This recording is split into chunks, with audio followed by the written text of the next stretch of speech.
তিনি একজন মহান বিপ্লবী হিসাবে স্মরণীয় হয়ে আছেন, নেতাজি সুভাষচন্দ্র বসু।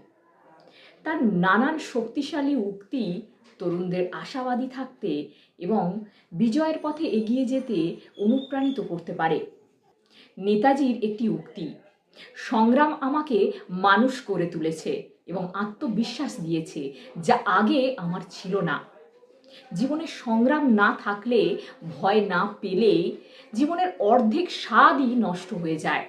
অর্থাৎ কোনো কাজ করতে গেলে, নতুন কোনো পদক্ষেপ নিতে গেলে সংগ্রাম আসবে, ভয় লাগবে। আর সংগ্রামকে জয় করতে হবে আত্মবিশ্বাসের সাথে।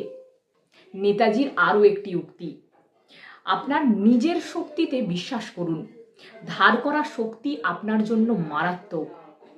অর্থাৎ নিজের যা ক্ষমতা আছে, নিজের যা শক্তি আছে তার উপর নির্ভর করে আমাদের কাজ করতে হবে।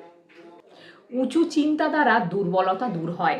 আমাদের সর্বদা উঁচু চিন্তাই করা উচিত। সাফল্য সবসময় ব্যর্থতার স্তম্ভের উপর দাঁড়িয়ে থাকে, তাই ব্যর্থতাকে কেউ কখনো ভয় পাবেন না।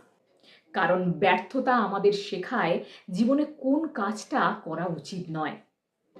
মনে রাখবেন, সবচেয়ে বড় অপরাধ হচ্ছে অন্যায়কে সহ্য করা এবং অন্যায়ের সাথে আপোষ করা।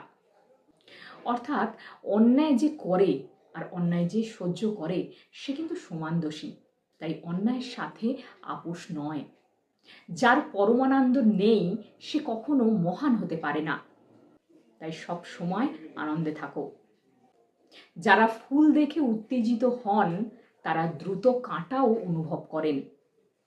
অর্থাৎ কেউ যদি তার প্রাপ্তিতে অতিরিক্ত উত্তেজিত হয়ে পড়েন এবং কিছুক্ষণ পর সেই প্রাপ্তিকে ঘিরে তার আর কোনো উত্তেজনাই থাকে না, বরং দুঃখ অনুভব হয়, তাহলে সেই প্রাপ্তিকে ঘিরে অতিরিক্ত উত্তেজিত হওয়া মোটেও ভালো না। সর্বদাই কিছু না কিছু আশার আলো থাকে যা আমাদের জীবন থেকে বিচ্যুত হতে দেয় না।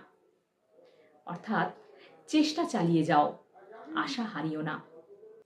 যদি কখনো মাথা নত করতে হয়, বীরের মতো মাথা নত করুন।